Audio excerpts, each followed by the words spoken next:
нити из сухожилий оленя, коров. Я начала говорить, как будто я этим занималась всю жизнь.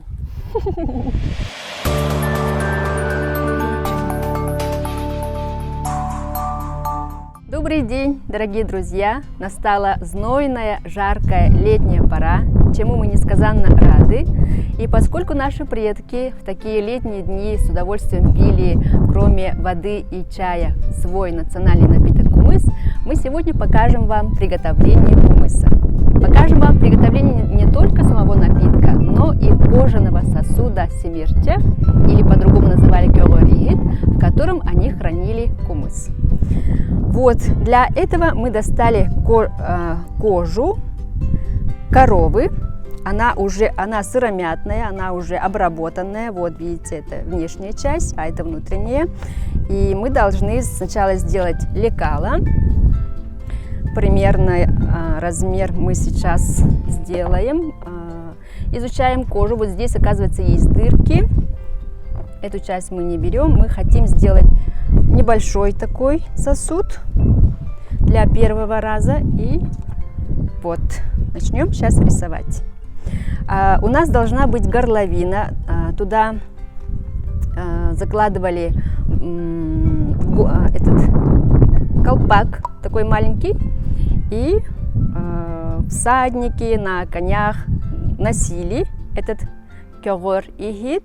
И обычно делали из кожи коня, северные народности делали из кожи оленя, а вот якуток делали и из кожи тоже коровы. Итак, приступаем к рисованию. Вот как-то примерно так. Мы с обеих сторон будем шить, поэтому берем вот такое вот расстояние, чтобы горлышко у нас было не такое уж узкое. И вниз спускаемся в виде узора кёгыр, поэтому так и называется наш сосуд кёгыр. Вы все знаете, что узор кёгыр означает символ изобилия. Мы не претендуем на идеальное воспроизведение процесса, мы хотим показать поступенчато, поэтапно, как все это происходило. Так, сейчас по вот лекале разрежем. Обычно перед исыхом делали большой сосуд, который назывался семир-игит. И подготовительные работы начинались за месяц. Бригада женщин по несколько раз в день доили кобыл и начинали хранить весь выдаенный кумыс вот в большом сосуде. Почему именно делали семир-игит? Потому что в нем кумыс становился вкуснее и хранился долго. Закончили процесс резки. Теперь приступим к процессу обработки кожи. Вот на узор кёгыр немножко похожим стал. Существовали различные способы обработки. Применяли, начиная с сорта, начиная с кефира, внутренности коровы. И мы остановились на обработке с помощью крови, смешанной со сливочным маслом. Иногда смешивали с внутренним жиром. Летом найти кровь очень сложно. Мы нашли вот кровяную колбасу. Хорошо, что нашли. Так, и вот сейчас на ваших глазах мы перемешаем растопленное сливочное масло с составом нашей кровяной колбасы. Режем кишечник и выпускаем всю кровь хладнокровно. У нас кровь должна выливаться, она почему-то вниз идет. Я не так держу, по-моему. Вот так вот. И сейчас пойдет. Вот. А почему именно кровь? Она служила грунтовкой, выполняла роль грунтовки. Она заполняла все расщелины с помощью вот этого состава. Мех становился прочным, таким непроницаемым. готовым на длительное употребление. Раствор наш готов, он вот так вот выглядит. И приступаем к обработке. Так. Процесс называется дублением, да? Процесс обработки называется дублением. Очень ответственный процесс. От него зависит, каким станет наш сосуд. Прям стали смазывать нашей смесью, нашим раствором внешнюю сторону нашего сосуда. Очень мягко, оказывается, смазывается. Кожа должна пропитаться этим, да? Кожа должна очень хорошо пропитаться, прям все в себя должна впитать. Тогда именно мы закроем все расщелины нашей кожи, она станет плотной, такой однородной. Вот в таком вот состоянии мы оставим нашу кожу на сутки в комнатной температуре и завтра на ваших глазах вытащим. Прошли целые сутки, посмотрите, кожа, пролежавшая вот долгое время, выглядит вот так, она поменялась в цвете. Мы думаем, что это к лучшему, так и должно быть, наверное. Она немножко покраснела. И вот за долгое время, конечно, очень хорошо пропиталась. И сейчас мы приступим к процессу копчения. Да, именно копчение. Оказывается, после такого вот впитывания кожу коптили.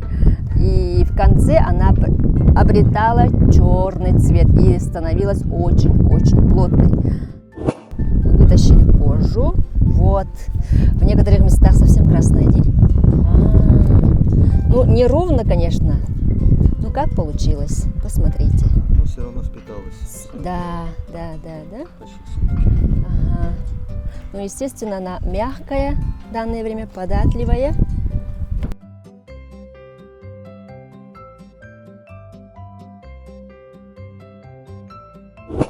Вот убрали остатки нашего раствора.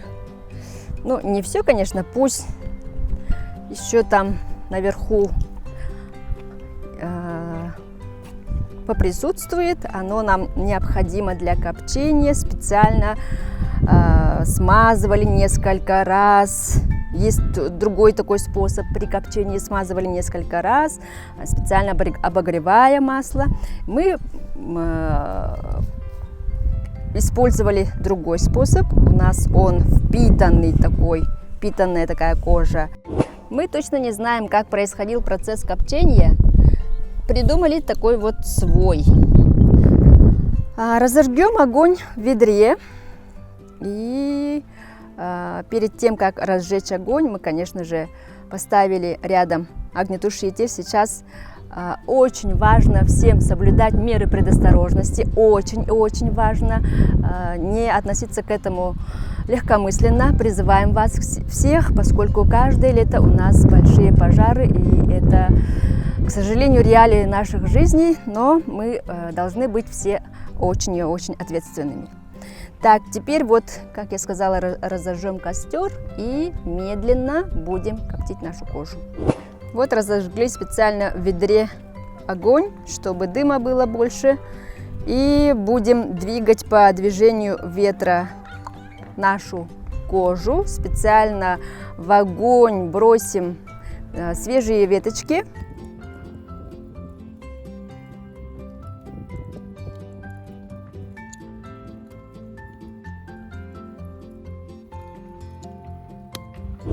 Процесс копчения длился, сколько вы думаете?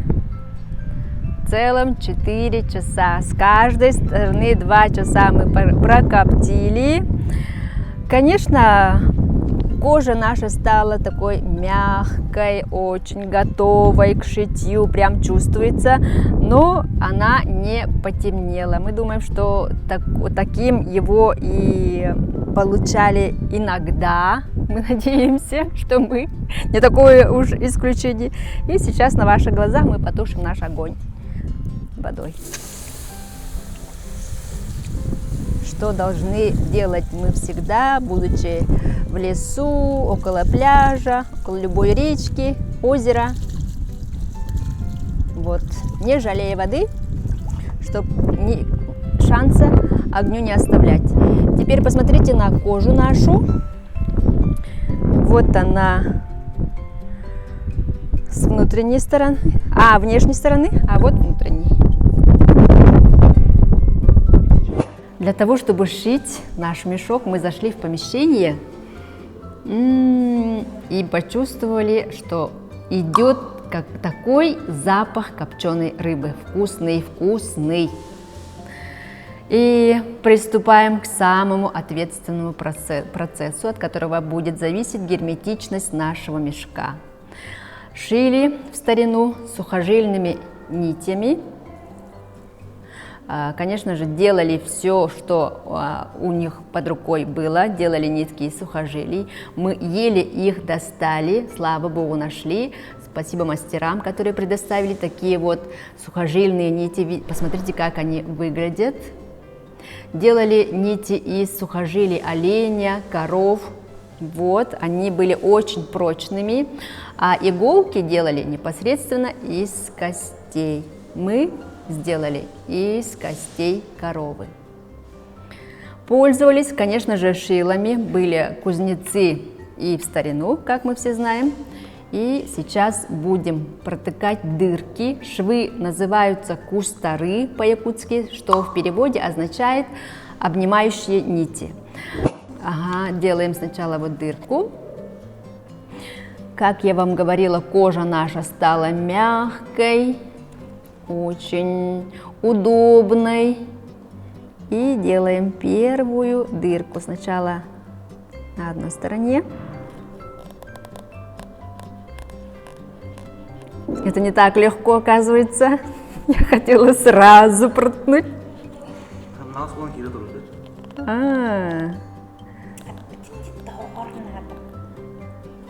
Вот, еще надо проткнуть, чтобы наша немножко толстая игла прошла.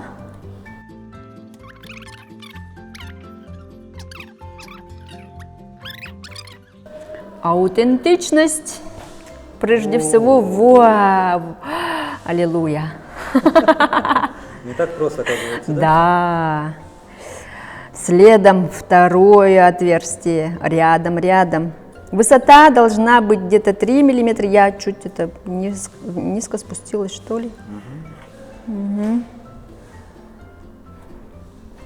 И расстояние между отверстиями 2 мм. Ну, на глаз примерно так. Сделали шилом отверстие. Вот последнее. Теперь непосредственно к шитью. Так, и на ваших глазах наши нити вдеваем иголку. Вот отверстие такое. Шов называется кустары, то есть обнимая. Кустары по-якутски в переводе обнимая. Частый шов должен быть.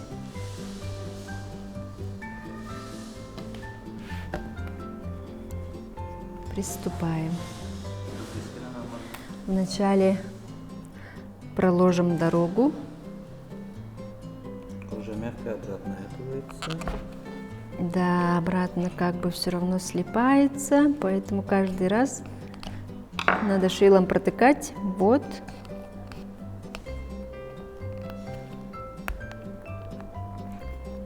Трудно, да? Ну, не так быстро и просто. В целом игла прошла, и вот конец остается, который надо вытащить. Осторожно, конечно. Кожа очень хорошо впитала масло, прям сочится. Нам посоветовали смазать наш нашу иглу говяжьим жиром, чтобы игла проскользнула. Надо обратно теперь. С этой стороны и с той попробуем. Я представляю, сколько времени тратили наши прабабушки. Наверняка у них, конечно же, дело спорилось намного быстрее, чем у нас. Вот эту сторону надо сначала потянуть, по-моему. Вот. Начало есть, да. Сделаем тут конец, узелочек завяжем. Закрепиться надо.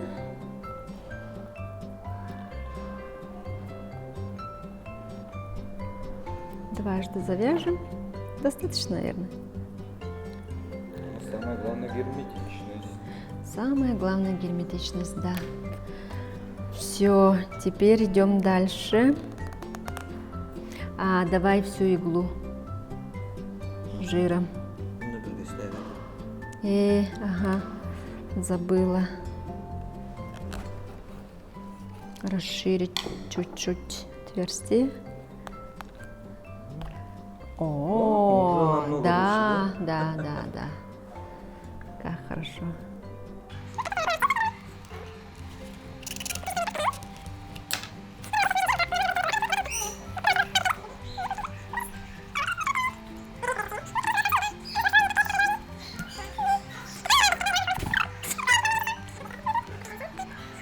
Типа так, такой шов у нас должен быть. На шитье ушло 2 дня. Я вам скажу, я почувствовала себя женщиной 16-17 века по-настоящему. Костяная игла ломалась через каждые 5 минут, представьте себе. А в то время женщины одевали, обували кожаной, из кожи шили всю одежду для членов своих семей. И вот такой тяжелый труд сопровождал их на протяжении всей жизни. Сухожильных нитей хватило только лишь на один бок, и поэтому второй бок мы сшили из капроновых нитей. И сейчас мы попробуем протестировать, насколько он у нас прочный. И на ваших глазах нальем воду. Мы сделали такую вот воронку, по-якутски называется конкюлей, но по-своему сделали мы, конечно. Мы повторяем, что на аутентичность мы не претендуем, мы показываем только пошаговый процесс, как все это происходило. И барабанная дробь. Проверяем герметичность. Сразу. Все, ага, вы видите, по бокам вода начинает стекать, но это естественно, поэтому нам надо сейчас что-то сделать, чтобы после доения кобылы у нас такое не повторялось. Друзья, мы приехали в местность Үсхаты, где мы из года в год до пандемии праздновали национальный праздник Үсэх. И здесь хозяйство развели семья Неустроевых, глава семьи Григорий Николаевич со своими внуками, со своими продолжателями, как вы видите. И он занимается исконным занятием разведением лошадей. Мы сегодня будем доить кобылу. Кобыл, да, не одну. Здравствуйте, Григорий Николаевич, давайте покажите. Это хозяйство КМС. Называется КМС, да. Ага, вы здесь? Глава Петр Григорьевич. Вы здесь с 2000 какого года? Ну, 2004. 2004 года. Ага. Давайте покажите нам, где мы будем доить. Приступаем к доению кобылы. Предварительно очистили. А с какого года поселились здесь, Григорий Николаевич? В этой местности? Касылахабу Үсхатыңа келенлар бүгтэй? Манна Үсхатыңа 2004 Ага. 2004 года. А я даю еще раньше, это на родину даю. Ага. Ну, уже 25 лет даю. Ага. На родину тоже. До какого месяца? Ну, наверное, 1998 начал Ага. доить. Там у меня лагерь был, Угу. лагерь, детский лагерь. Джайгой называется. Ага. И Я- приучали детей. Их это я поил кымысом. Оздоравливали. Да, оздоравливал. Угу. Социальные работники. Там, коммерческие. Ага. При их Потом поддержке. здесь приехал. Ага. А ну куда? Да, на Кутаве. Ага. Племовнение даю Угу. предприятий. 2 табуна даю, Угу. поэтому много. 3 раза даю. Ну, 2 бидона даю. Это в день. Соски мягкие, оказывается. И вот очень быстро из одного соска столько выдаили. Пробуем Привет. парное кобылье молоко. Привет, Битякон. Гарик!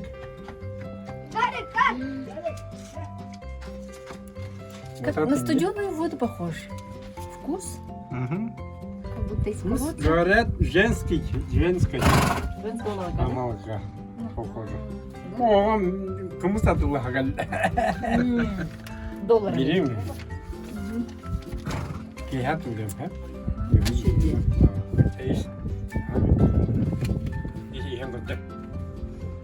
Сеним. Кына yer. А Аз потом бияешь. молодец. Приехали мы в музей с драгоценным кобыльем молоком.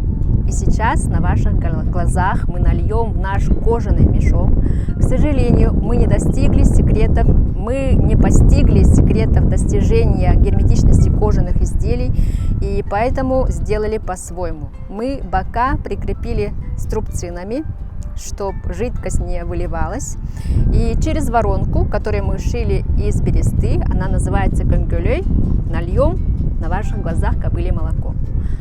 Конкюлей обычно наши предки делали из дерева. Мы видели на фотографиях, как они сделали из березы. Но у нас семирчах не идеальный, тоже по-своему сделанный, и поэтому воронка у нас соответствующая. Мы шили его на скорую руку, чтобы показать, вот как мы говорили ранее, поэтапный процесс. Итак, наливаем наше молоко. Александр нам поможет в этом.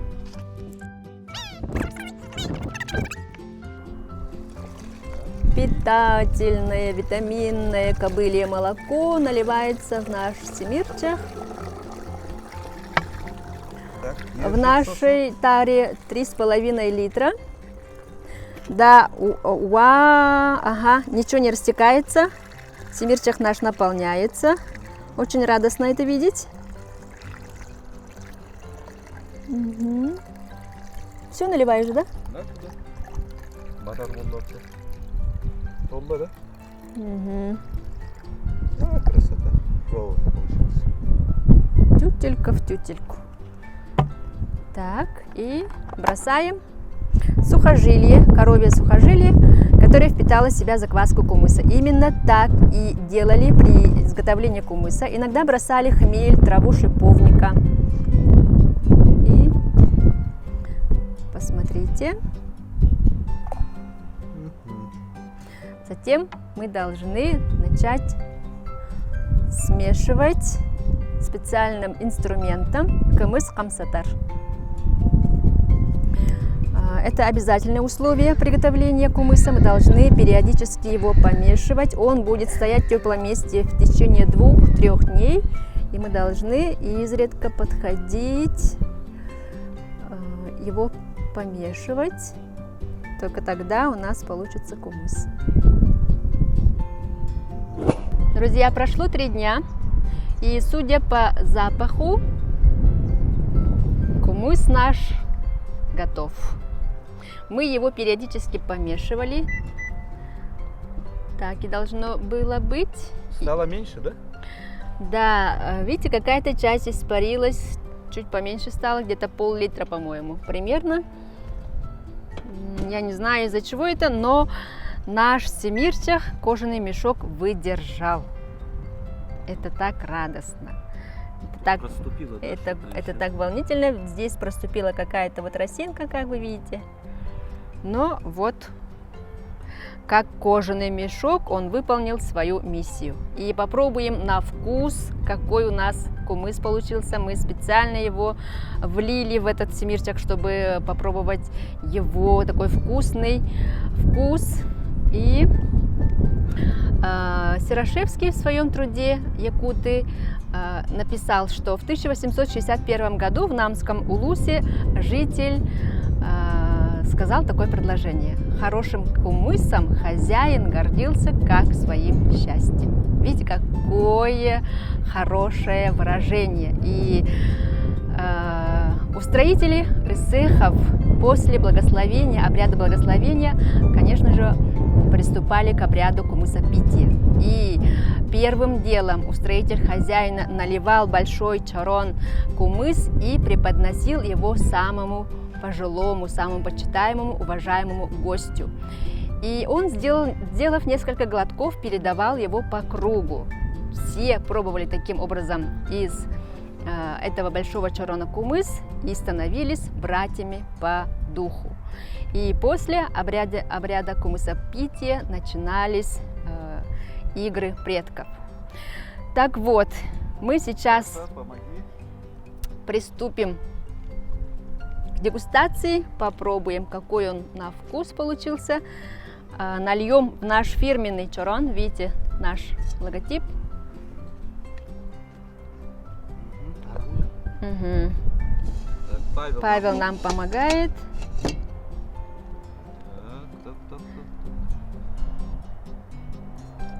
Смотрите. Цвет красивый, как нужно. Да, и такой вот газ немножечко попрыгал, Да. так и должно быть. И даем право попробовать мужчине, да. Если через 15 минут со мной все будет хорошо. Че.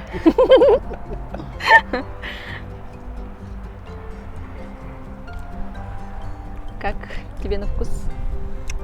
Похоже? Ну да, похоже. Ага. Вкус ярко чувствуется вкус молока. Кобылева. Да. Ага. Я пробовал его.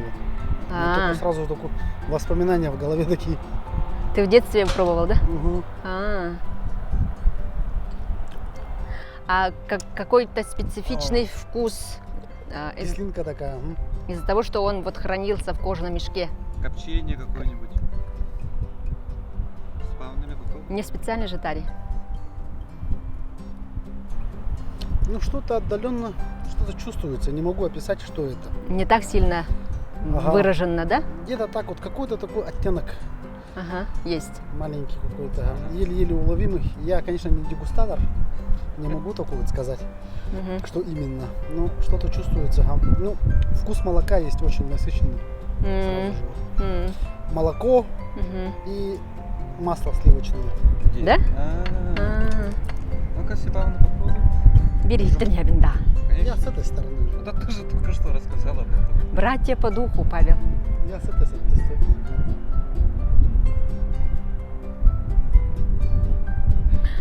Ага, вкус настоящего якутского кумыса. Его и называли правильным кумысом. Его не заквашивали соротом или другими кисломолочными продуктами, поскольку их называли неправильными. Ну, такой кумыс назывался неправильным. А вот кумыс из кобыльего молока, он и был истинно якутским кумысом. А что такое харакамыс тогда? Под самый конец наливали в семир. Это большой сосуд для кумыса. Сливочное масло. И если в кумысе не было сливочного масла, этот кумыс и назывался харакамыс. У нас есть, мы получили харакамыс. Сейчас я вытащу второй раз. Это что мы вытаскиваем? Сухожилие, пропитанное закваской кумыса. Оказывается, после исыха бережно собирали остатки кумыса и его сушили. И вот высушенную закваску, высушенный остаток оставляли на следующий год. И этот остаток и служил закваской для кумыса следующего исыха. А если так не поступали или забывали, или что, то вот закваской служило сухожилие, пропитанное кумысом.